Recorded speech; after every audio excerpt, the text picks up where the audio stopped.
Elemental cycling in the deep sea, in particular in anoxic environments catalyzed through microbial metabolic interactions or syntrophic interactions.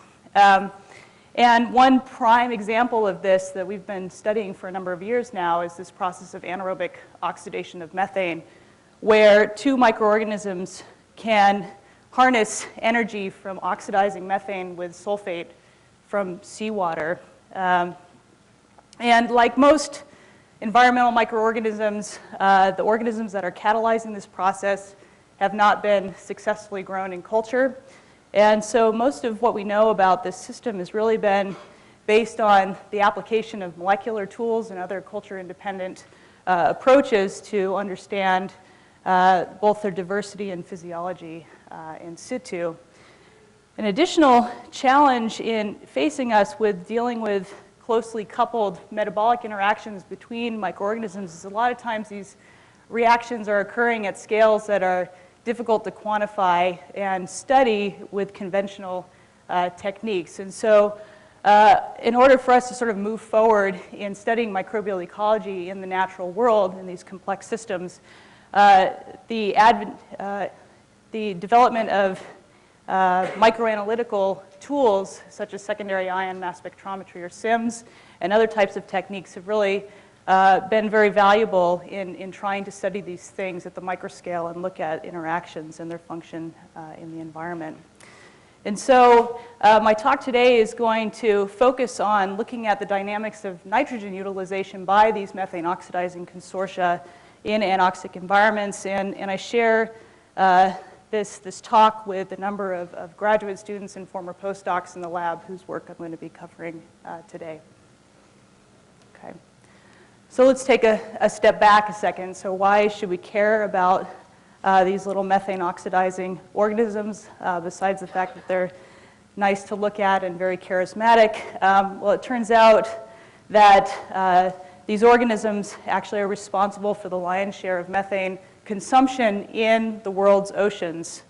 So the oceans within marine sediments store a vast amount of methane, both in the form of methane ice or hydrates, as well as gas reserves. But it turns out that a lot of this methane never makes it up into the atmosphere. And this is almost exclusively due to microbial oxidation within anoxic sediments. So it's converted to other benign forms and carbonate before it can reach and be released into the atmosphere. And so in certain locations, we think that methane oxidation in general is widespread along continental margins.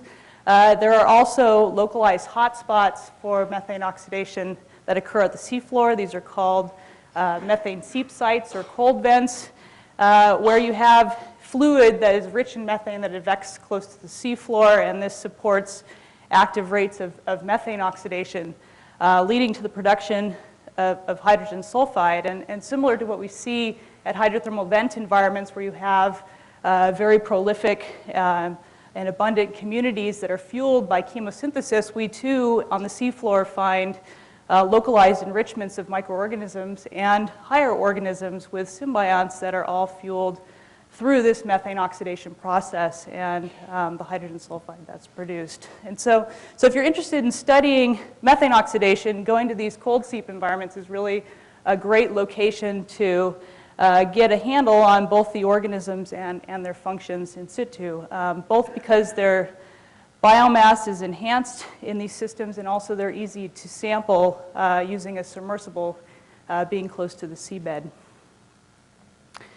And so the sites that I'm going to talk about today are methane seeps that are off the coast of Northern California, right offshore of Eureka in a place called the Eel River Basin. These methane seep environments occur at about 500 meters water depth, and they support a very diverse array of methane-consuming organisms. Okay. So I mentioned that this process of anaerobic methane oxidation is done through a consortium of two microorganisms working cooperatively. So we can break this net reaction down into two redox reactions. The first coupling methane oxidation with water, and that's catalyzed by the methane oxidizing archaeon. When in close association with a sulfate-reducing bacteria that's able to use the end products of this first process, these electron carriers here shown as hydrogen, coupled to sulfate. And so even though this first part of the reaction is thermodynamically unfavorable, together, working together and keeping this intermediate product at low partial pressures, we're able to gain enough free energy from this coupled reaction such that both organisms can make a living, something to the tune of minus 22 to minus 40 kilojoules per mole, depending on the environment. So they don't get a lot of free energy out of the deal, but they still are quite successful within these environments. Okay. So we now know that there are at least 3 major groups of methane oxidizing archaea. I'm showing you 2 of them here, called ANME1, ANME2. And we can further subdivide these groups into sublineages, A, B, and C. All of these organisms are phylogenetically related to methanogens. And as you can see here, not only are they distinct in terms of their phylogeny, but actually this manifests itself in differences in their morphology. And so structures of these different subgroups and their associations with their symbiotic sulfate reducers varies depending on which subgroup you're looking at. We also see this manifested in their abundance and distribution in these seep habitats. So, for example, this mixed community represented by ANME2AB tends to be more dominant in habitats underlying sulfide oxidizing bacterial mats, whereas these sort of layered shell-type structures of the ANME2C tend to be more predominant beneath these chemosynthetic clam beds. And so the differences that we see in their distribution suggest that there may be variations in their physiology and their ecology. And so beyond these sort of observational studies, we really don't understand the mechanism and what's driving these differences in the environment. And so there's been a number of groups now that have tried to apply environmental metagenomics to gain some information about their metabolic or physiological potential in situ. And the first study came out of Ed DeLong's lab. Steve Hallam was the first author on this, and this was done in collaboration with the JGI, looking at the ANME1 species, and this was done at the Eel River Basin site. There's also been a serious effort by the group at the Max Planck Institute in Bremen, looking at, again, an ANME1 mat-forming organism within the Black Sea. And so all of this effort so far has really, for the most part, focused on the methane oxidizing archaea, and very little is known about the sulfate-reducing bacterial partner. And so we were really interested in trying to take a more holistic approach in studying the syntrophic consortia as an intact entity. And so you can imagine if you want to do metagenomics on the syntrophic consortia, and this consortia is living in sediment that is highly complex and shared with a number of other species, this is no small task. And so we tried to develop a method that would allow us to sort of reduce the complexity and only separate out the organisms of interest prior to genome sequencing.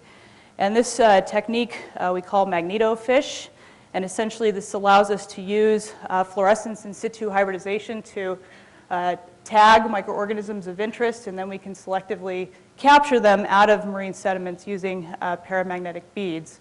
And this technique was really spearheaded by my former postdoc, Annelie Pernthaler, who's now at the Helmholtz Center for Environmental Studies in Leipzig.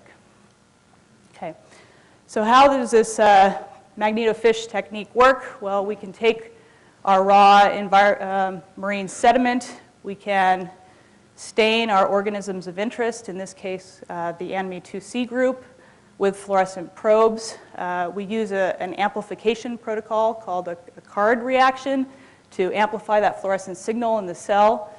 We then can use paramagnetic beads that are coated with an antibody to that fluorescent molecule, and then we can apply a magnetic gradient and gently tease out our organisms of interest to the exclusion of all the other organisms in the marine sediment. And so from this captured material, we can then do metagenome sequencing or look for specific functional genes and such. And so the really nice advantage of this type of technique is not only do we capture the microorganism of interest, but we also get all of those physically attached microorganisms. So it gives us a way of sort of querying what sort of organisms are involved in physical associations in the environment and might represent some sort of metabolic exchange. And so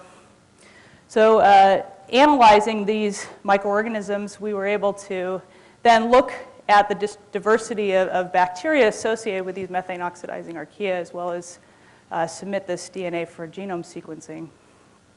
Okay. And so looking just on a 16S level at the diversity of bacteria recovered from this Magneto-FISH captured sample, what we found was that not only did we recover the previously described sulfate-reducing partner involved in this process, but also managed to capture another type of sulfate-reducing bacteria that hadn't previously been described in this association. And so armed with this sequence information, we were able to go back into the environment with specific fluorescent probes, and indeed were able to show that both of these sulfate-reducing bacteria form associations with the ANME 2C group and coexist within these environments. And so, again, this suggests that there is greater complexity in this methane oxidation system than had been previously described. Okay, so we also did a initial 454 analysis of the DNA that was recovered from this captured material. This was done on the GS20 platform a few years ago. We got about 29 megabases of data from this, and then just doing an analysis of those genes that were identified in the system, we see, as one might expect, a good portion of the genes that are involved in carbon acquisition, C1 types of metabolism, as well as a number of genes involved in sulfate respiration, presumably associated with the sulfate reducer. But also of interest were a number of genes affiliated with nitrogen metabolism that we didn't necessarily expect. In particular, genes that were predicted to be involved in nitrogen fixation as well as denitrification. And so we wanted to follow up on this a little more closely.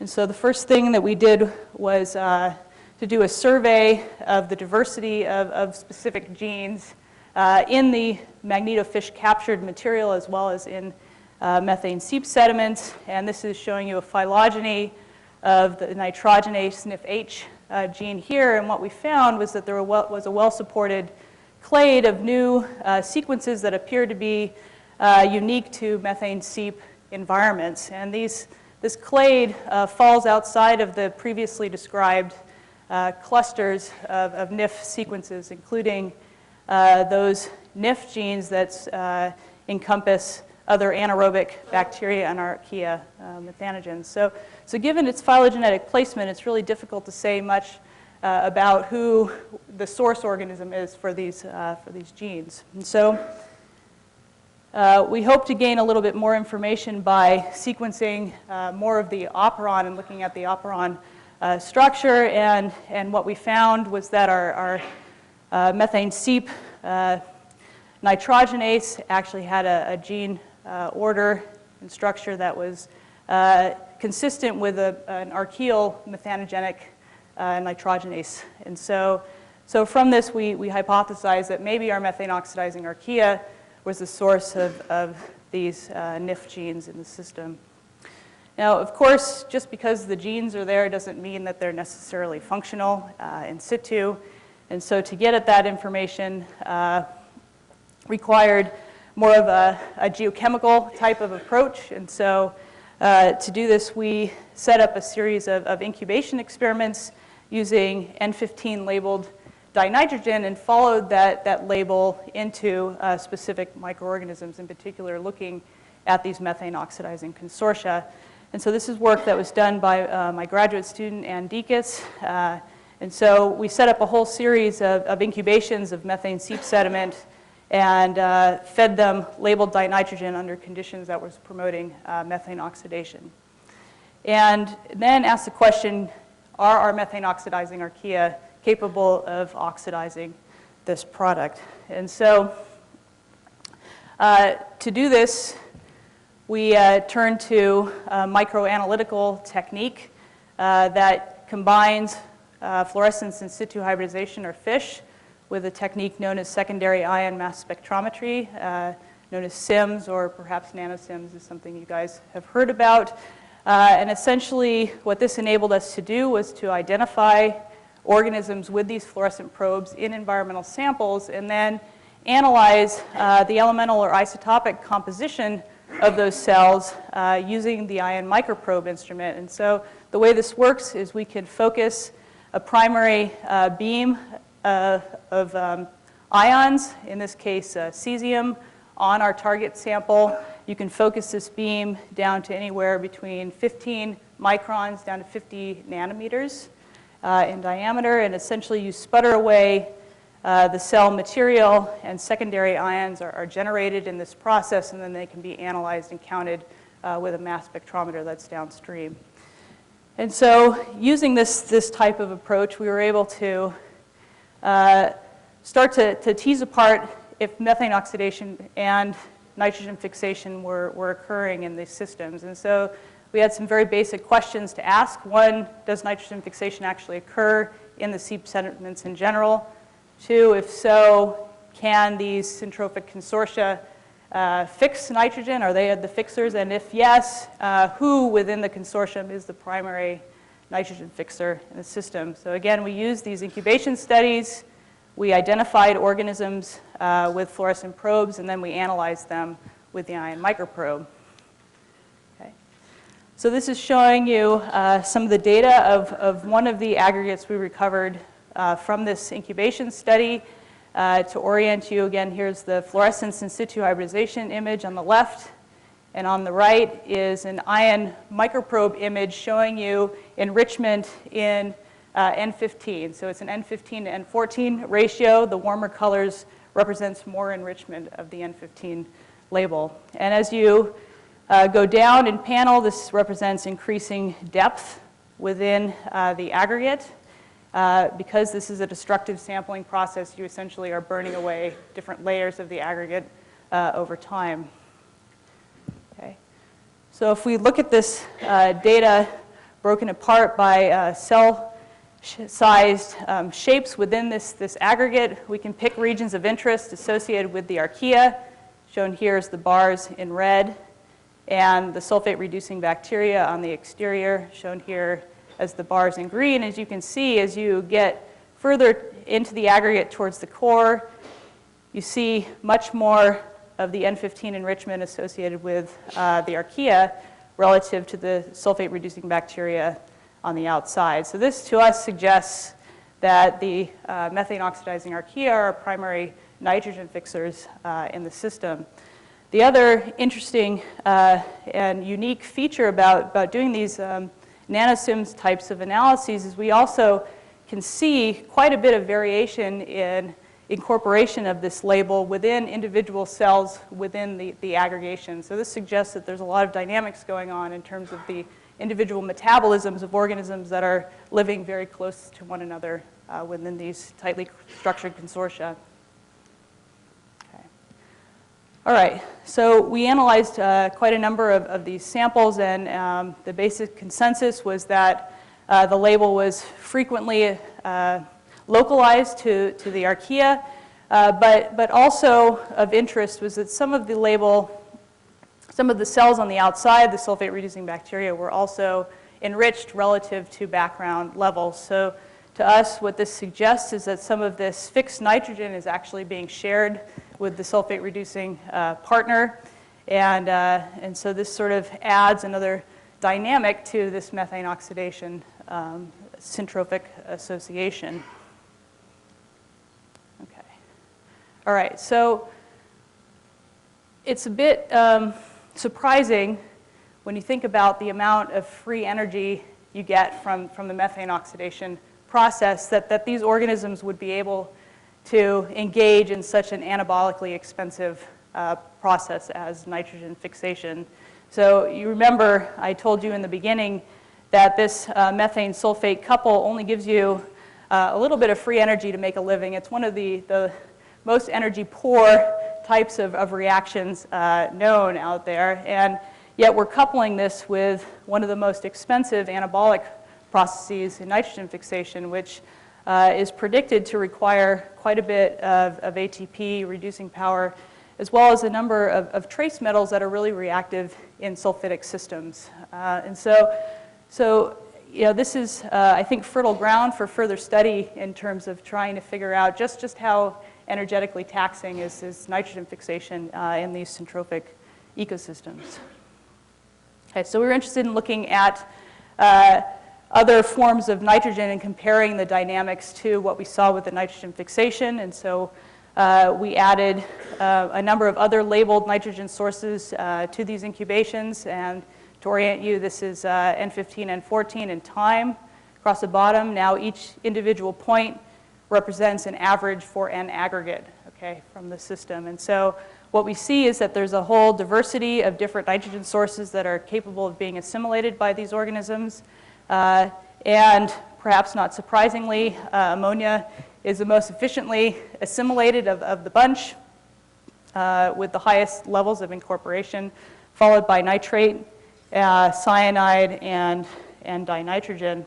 And all of these processes or nitrogen sources were significantly above those of the control. So incubations without methane or that were inhibited with something did not show any incorporation. So this suggests that methane was necessary for assimilation of these metabolites by these organisms, and it requires a functioning syntrophic consortium. So both partners have to be active in order to catalyze this process. And just as we see incorporation from ammonia relative to nitrate, we also see differences in growth. So greater numbers of aggregates when given nitrogen replete conditions relative to that of nitrogen poor. But interestingly, if we looked at the level of respiration tracked by sulfide production over time, it seemed like the amount of sulfide that was produced was independent of the type of nitrogen source given. So to us, what this again suggests is that there are trade-offs between the energy invested in the type of nitrogen source that's assimilated and growth rate, but the rates of respiration and the amount of respiration remains the same. All right. Okay. So some of you who may have looked at deep sea environments may also wonder why these organisms would want to fix nitrogen in these environments. And I would argue that these methane seeps are unique in that they support a great deal of more biomass than surrounding sediments, and it's a system that's entirely fueled by methane, so a nitrogen-poor substrate. So this is going to, by its nature, increase a greater nitrogen demand. If you look at the pore water concentrations of ammonium and nitrate in these systems, they're actually quite variable on the centimeter scale. And so depending on where these organisms are localized, you may be driving local limitations for these organisms. We don't know much about the potential loss of nitrogen out of these systems. So Steve Hallam talked about oxygen minimum zones and these processes of anammox and denitrification, converting biologically available nitrogen back to N2. This really hasn't been looked at in these ecosystems, and there could be a lost term that we haven't kept track of. Finally, looking at nitrogen limitation within these tightly packed consortia, and so this is an interesting place to invest some effort is trying to figure out, does nitrogen demands scale with the size of the aggregate, and are these organisms in the middle somehow more nitrogen starved than others? Okay, so, and I'll just end with some new data. So we've also been looking at this dynamic between the two sulfate-reducing partners with the ANME2C and trying to tease apart differences in their physiology and nitrogen utilization. And so we've engaged in some additional nanosims experiments looking at nitrate assimilation in these organisms. And what we find is that aggregates that are associated with the desulfobulbous sulfate reducer tend to incorporate more labeled nitrogen relative to those associated with the desulfosarsina in the system. So this variation may help explain some of the distributions of these organisms in situ. It may give them a competitive advantage. And if we compare this to the ammonium incubation, we see no significant trend in terms of their ability to use labeled ammonium. Okay. So with this, I'd just like to, again, reiterate that we now have evidence that nitrogen is dynamic in these systems and may play an important role in trying to understand the ecology and energetics of these organisms. In the future, we are engaged in a number of other metagenomic projects now capturing different partners and are going to try to do some comparative genomics to try to figure out what's going on with these organisms, as well as further develop the nanosims approach.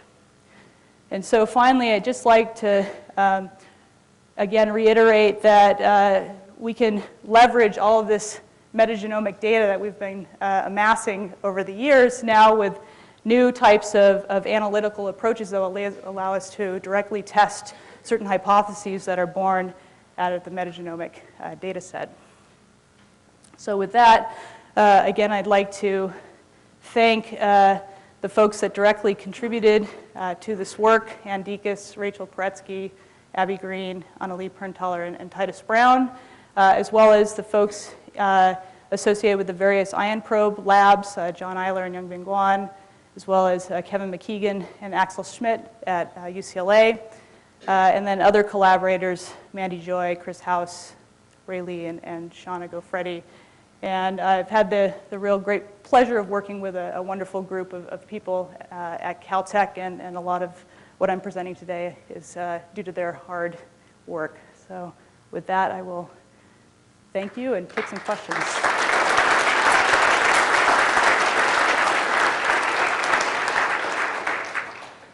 So I'll start with a quick question.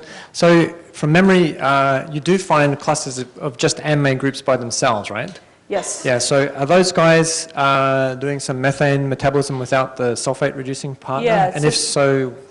So this is still a big mystery out there. So the ANME1 group in particular, and sometimes the ANME2s are found not in close association with a sulfate reducing partner. And there's varying hypotheses on why this is. We have some natural abundance carbon isotope data that suggests that they may be switching between methanogenesis and methanotrophy depending on the overall environmental conditions. Another possibility is maybe they don't need a closely associated partner, but it's still an open question at this point. A quick question about the nitrogenase. How different was the NIF-H's from, let's say, Azotobacter, and were there changes in specific domains that might have given them unique properties? Yeah, so that's a good question. So they were quite distinct from the Azotobacter nitrogenase, but the conserved functional active sites were similar. So the cysteine and histine sites were the same throughout. So we assumed it was functional, but there's a lot of other variations in the non-conserved parts of that gene.